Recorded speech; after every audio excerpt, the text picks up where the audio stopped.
Baik, akan saya mulai. Assalamualaikum warahmatullahi wabarakatuh. Waalaikumsalam warahmatullahi wabarakatuh.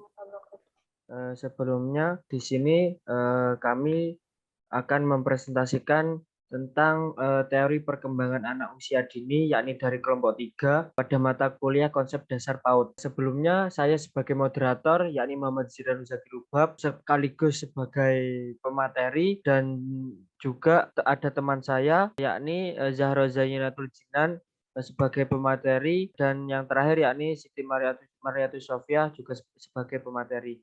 Langsung saja, tidak usah basa-basi. Presentasi yang pertama yakni tentang konsep dasar perkembangan kognitif pada anak usia dini menurut teori Jane Piaget yang akan dipresentasikan oleh Zahra Zainatul Jinan. Dipersilakan. Ini bukannya bagianku ya?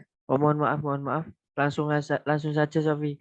Baik, terima kasih. Di sini saya akan menjelaskan mengenai konsep dasar perkembangan kognitif pada anak usia dini menurut teori Jane Piaget. Jadi menurut Piaget itu mengatakan bahwasanya kognitif itu bagaimana cara anak untuk beradaptasi dan mendefinisikan sebuah objek dan kejadian yang ada di lingkungannya. Jadi menurut Piaget itu ketika ada seorang anak sudah turun langsung ke dalam lingkungannya, terus mereka itu dapat mengetahui sebuah pengetahuan yang mereka dapatkan dan mereka lihat. Jadi mereka itu tidak hanya pengetahuan mereka itu tidak hanya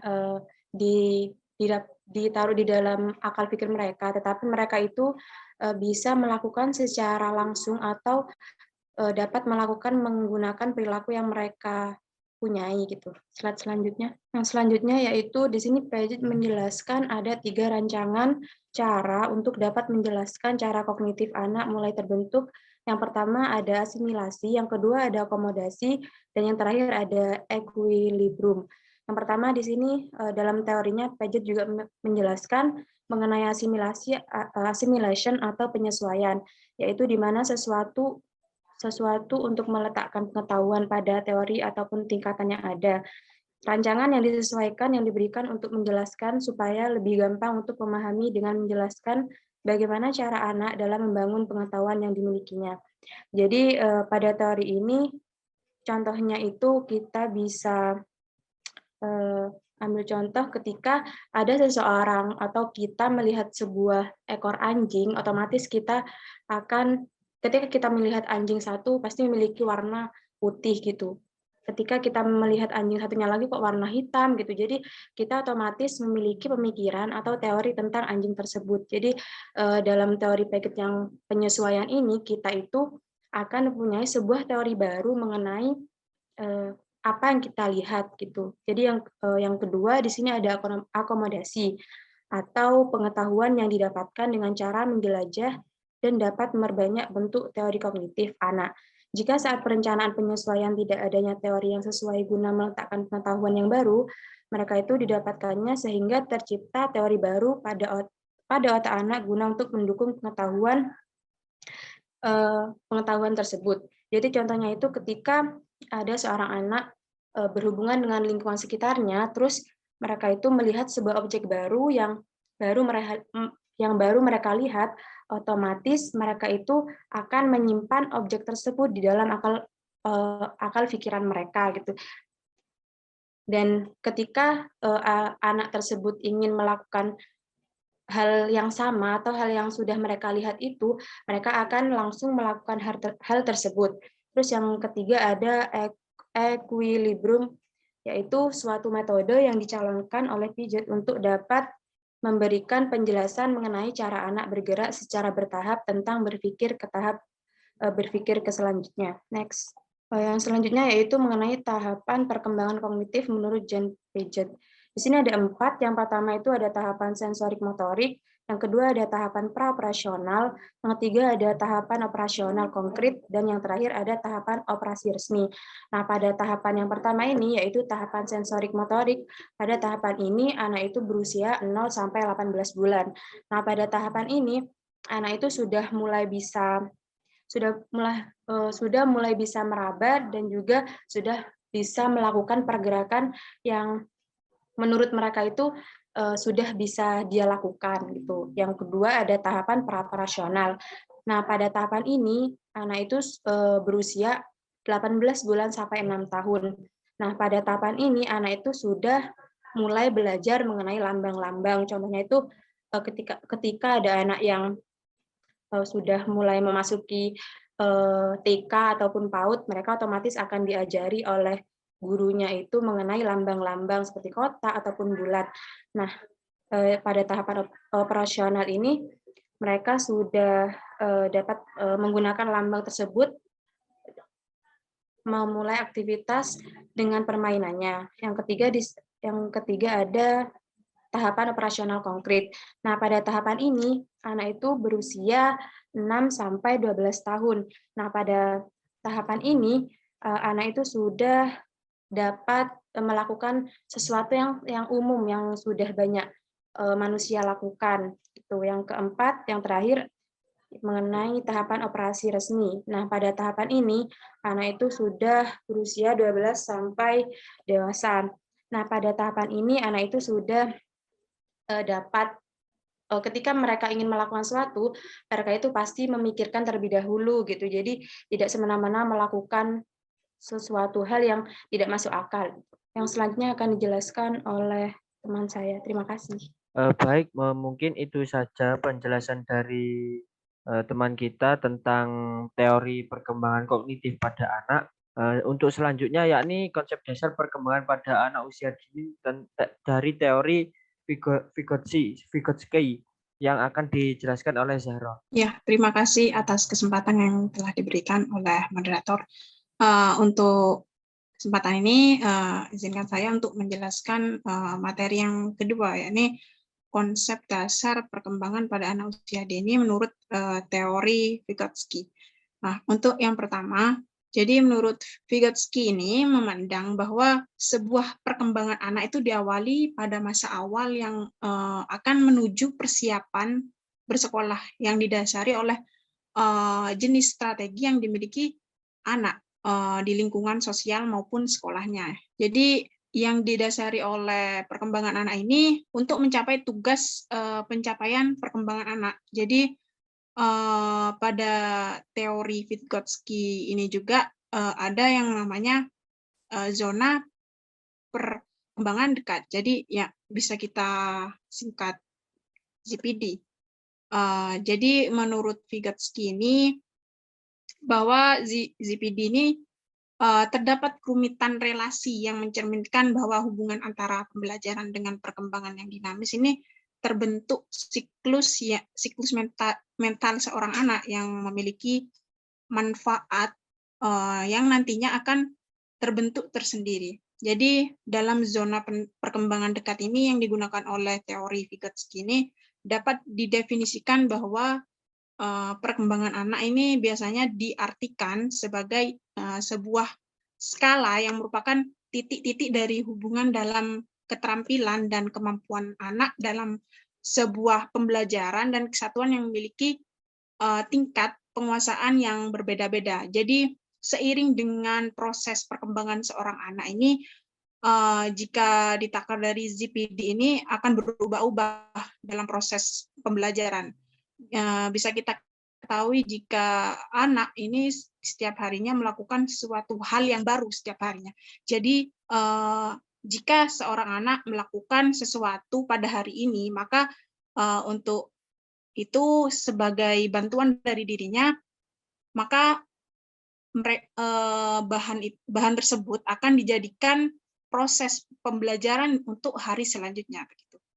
Jadi untuk yang ZPD ini terdapat dua batasan, yakni batas bawah dan juga batas atas. Di mana batas bawah ZPD ini yaitu tingkah permasalahan yang mampu dipecahkan anak dengan sendirinya, dan juga sedangkan untuk batas atas ini ZPD yaitu kemampuan atau tanggung jawab anak akan bertambah, atau anak itu mampu menerima tugas tambahan dengan bantuan orang lain, dan dia lebih mampu dari yang dirinya bayangkan. Jadi hal ini juga dapat dilaksanakan dengan cara scaffolding. Jadi scaffolding ini menurut Vygotsky setiap anak akan memiliki banyak konsep dalam perkembangannya, tetapi belum sistematis, logis, dan rasional. Jadi untuk yang selanjutnya, saya akan menjelaskan apa sih arti dari scaffolding ini sendiri. Jadi scaffolding ini adalah sebuah cara yang mampu mengubah level dalam dukungan tertentu. Jadi yang telah saya jelaskan sebelumnya, jadi anak-anak itu harus dibiarkan secara bebas dan juga berkembang dengan bebas agar apa? Agar kita tahu bagaimana sesuatu yang belum diketahui oleh sang anak ini dapat dijadikan pembelajaran untuk dirinya agar mereka dapat berpikir bahwa dari suatu pembelajaran tersebut akan memiliki manfaat dan juga fungsi dalam tumbuh kembang seorang anak usia dini begitu.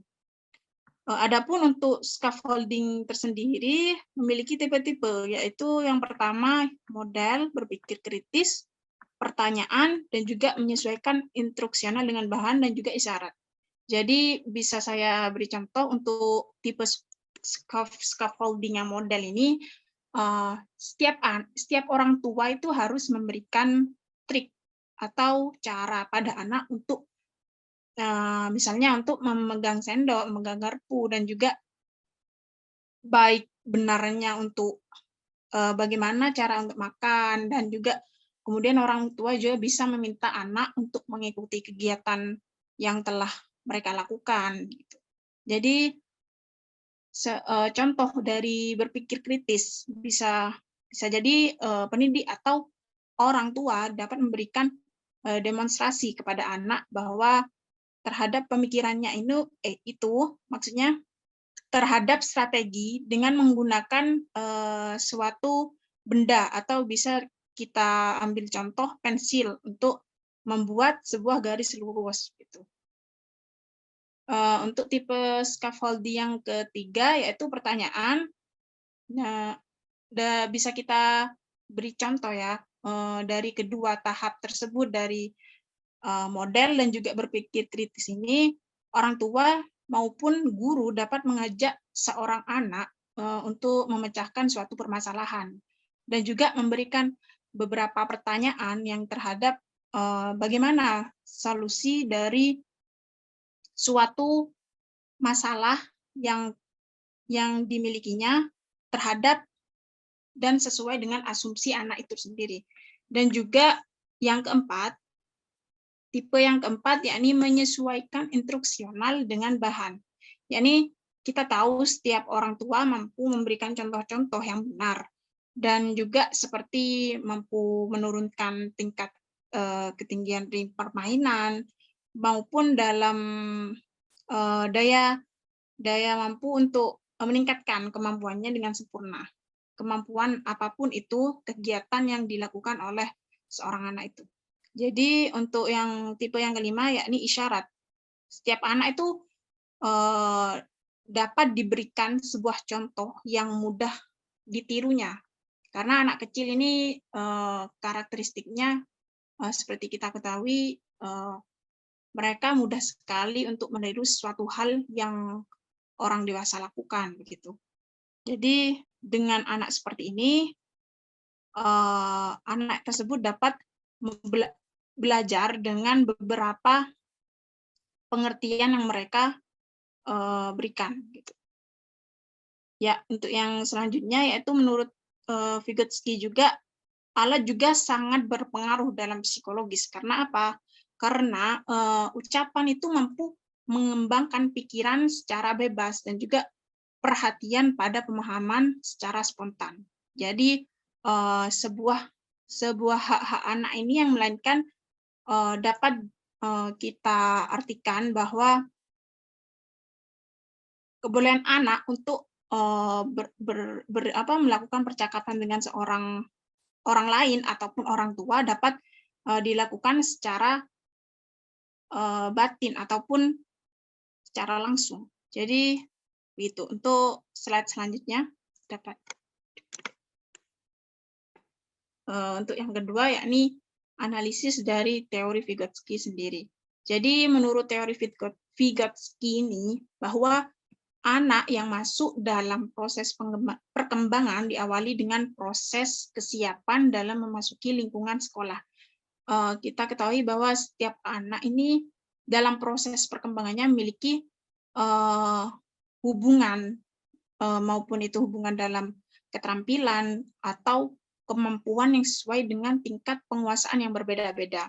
Jadi dengan ini setiap orang tua juga bisa selalu membantu anak dalam membantu proses kesiapan anak untuk memasuki lingkungan sekolah, karena tujuannya untuk dapat menjadikan seorang anak yang memiliki pribadi tertentu, misalkan pribadi yang mandiri.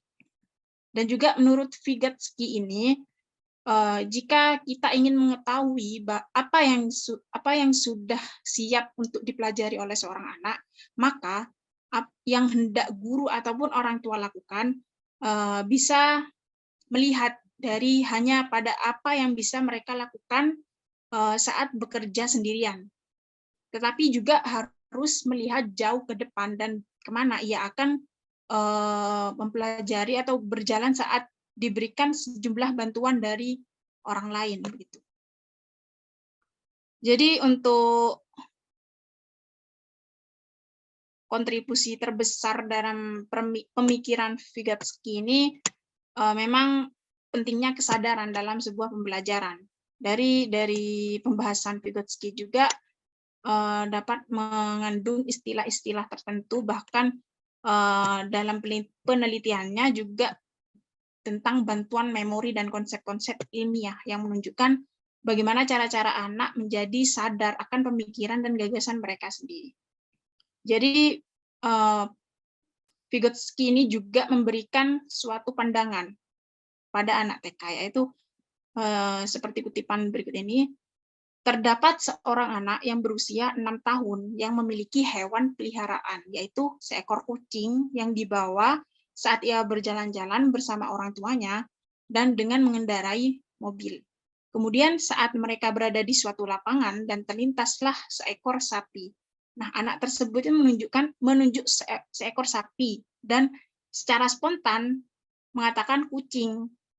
Dan pada waktu itu juga orang tuanya secara langsung memberikan informasi bahwa membetulkan bahwa binatang tersebut bukanlah seekor kucing, melainkan kucing dan sapi yang sangat berbeda dengan. Dan dalam pembahasan atau kutipan di atas dapat kita simpulkan bahwa setiap anak harus memulai sendiri terhadap pengetahuan, pemahaman, dan juga pembelajaran mereka. Jadi tidak terlepas dari peran orang tua maupun orang dewasa yang di sekelilingnya. Karena dalam pandangan di atas juga ditekankan bahwa perlu adanya keterlibatan orang dewasa ataupun orang tua yang melibatkan proses perkembangan dan pertumbuhan seorang anak. Perkembangan dan pertumbuhan seorang anak itu memang dimulai dari dalam sejak kandungan, dan anak juga dikatakan hidup.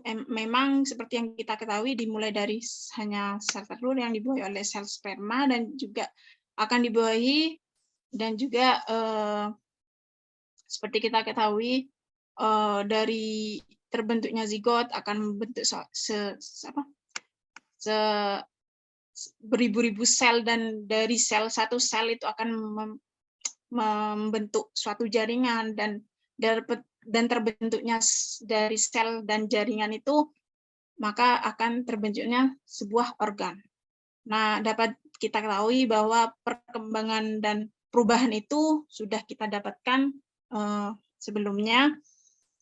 Namun dalam perkembangan jiwa dan juga kepribadian seorang anak harus kita lalui, harus kita pahami bahwa setiap tahapan dalam memiliki hubungan yang sangat penting yang harus dilanjutkan untuk ke tahap yang selanjutnya. Jadi untuk lingkungan keluarga maupun lingkungan sosial, anak ini memiliki perkembangan yang masih pemula, jadi sangat mudah dibentuk dalam proses perkembangannya. Oleh karena itu, dalam pembentukannya, kepribadian seorang anak ini yang menentukan adalah keluarganya. Dan sangat penting arti dari keluarga ini yang sangat berpartisipasi dalam mewarnai sekaligus menerapkan kehidupan anaknya dan suasana yang dibentuk dari keluarga itu sendiri. Jadi dapat kita simpulkan bahwa keharmonisan dalam rumah tangga atau sebuah keluarga itu dapat menjadikan akan membentuk karakter atau kepribadian seorang anak. Jadi bisa dikatakan baik buruknya bagaimana kepribadian seorang anak, baik itu anak itu akan memiliki sifat yang pengertian, peduli, mandiri, memiliki perasaan terhadap orang lain maupun ramah kepada orang lain, itu tergantung dari keharmonisan suatu keluarga itu sendiri. Jadi jika sebaliknya, apabila keluarga yang mewarnai kehidupan anak itu tidak dengan penuh warna, atau bisa dikatakan maka jiwa seorang anak atau kepribadian seorang anak itu akan terasa hampa dan juga tanpa rasa kasih sayang orang tua, dan juga penuh dengan ketidakharmonisan. Maka hal ini akan menumbuhkan jiwa dan juga kepribadian yang cenderung kasar dan tidak dapat bersosialisasi dengan baik dengan masyarakat di lingkungan sekitarnya. Jadi seperti yang saya tekankan bahwa peran keluarga ini sangatlah mendukung bahwa proses perkembangan dan pertumbuhan seorang anak ini, apabila keluarganya selalu membantu anak dalam proses perkembangan ini menjadi pribadi yang baik, dan juga demikian anak itu akan tumbuh dan berkembang sesuai dengan apa yang diperoleh dari keluarganya maupun orang tuanya sendiri. Dan juga teman-teman dapat kita lihat di PPT terdapat beberapa faktor yang menyebabkan pertumbuhan dan juga perkembangan seorang anak. Memang secara global faktor tersebut itu bisa dibagi menjadi dua faktor atau dua bagian, yakni faktor internal atau dari dalam dan juga faktor eksternal dari luar atau luar lingkungan. Jadi untuk pertumbuhan dan juga perkembangan anak itu akan berjalan dengan baik apabila terdapat kerjasama antara faktor internal dan juga eksternal ini. Adapun untuk faktor internal yang terdiri dari perbedaan ras, suku, bangsa, dan semacamnya, selain itu terdapat juga faktor eksternalnya, yaitu yang mempengaruhi pertumbuhan dan perkembangan seorang anak, seperti gizi, kondisi psikologis, dan juga kondisi sosial dan ekonomi. Mungkin untuk penjelasan dari konsep dasar perkembangan anak usia dini menurut teori Vygotsky dapat saya sampaikan sampai di sini. Kurang dan lebihnya mohon maaf, dan untuk selanjutnya akan saya serahkan kepada moderator. Silakan Mas Zidan. Baik, terima kasih atas penjelasannya dari Mbak Zahro tentang konsep dasar perkembangan anak usia dini menurut teori Vygotsky. Selanjutnya yakni konsep perkembangan anak menurut Colbert, di mana konsep perkembangan potensi anak adalah ukuran dari tinggi rendahnya perkembangan kemampuan anak berdasarkan perkembangan penalaran moralnya, seperti yang diungkapkan oleh Colbert itu sendiri. Pengikut dari Paget yang sudah dijelaskan oleh Mbak Sofi tadi sempat menilai bahwa tahapan perkembangan moral yang dikemukakan oleh Kohlberg itu merupakan penyempurna teorinya. Jadi teori yang diungkapkan oleh Kohlberg itu sendiri tentang perkembangan moral itu merupakan sebuah penyempurna dari perkembangan kognitif pada anak usia dini tadi yang dijelaskan oleh Mbak Sofi tersebut. Kohlberg ini menyelesaikan program doktornya pada tahun 1958 dan dia menuliskan sebuah konsep-konsep tahapan perkembangan moral dalam disertasi yang digunakan untuk menyelesaikan pendidikannya tersebut.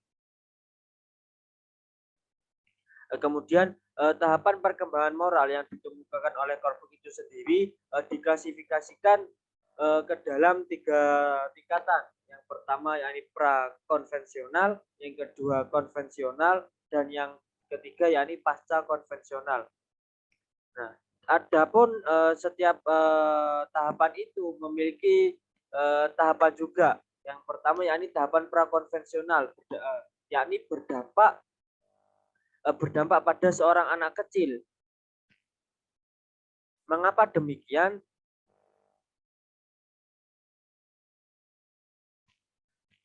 Memang pada dasarnya tahapan prakonvensional ini berada pada seorang anak kecil. Namun orang dewasa juga kadang menunjukkan tahapan ini. Pada intinya tahapan ini itu berpusat pada keegoan atau keegoan, yaitu yang menitik tekankan pada keegoan diri sendiri maupun egosentris tersebut. Nah, dari tahapan prakonvensional tersebut ada tahapan juga di dalamnya. Nah, yakni tahapan pertama, ya setiap orang itu harus menyadari dan merasakan akibat dari tindakan atau perilakunya. Di mana misalnya jika orang tersebut itu melakukan kesalahan, maka dia akan dihukum dengan berbagai cara, baik hukum resmi maupun hukum adat. Namun setiap orang-orang itu memiliki perspektif masing-masing. Dalam hal ini memiliki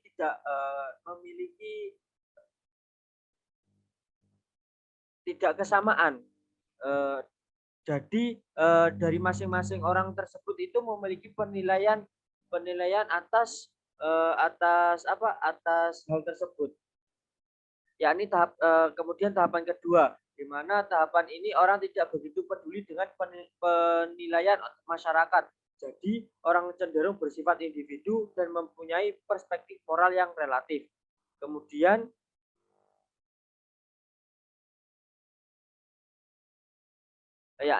selanjutnya yakni tahapan konvensional. Tahapan konvensional ini sering terjadi pada remaja atau orang dewasa. Tahapan konvensional ini juga memiliki dua tahapan. Yang pertama yakni seorang manusia tersebut sudah cukup dewasa. Mengapa demikian? Seorang manusia tersebut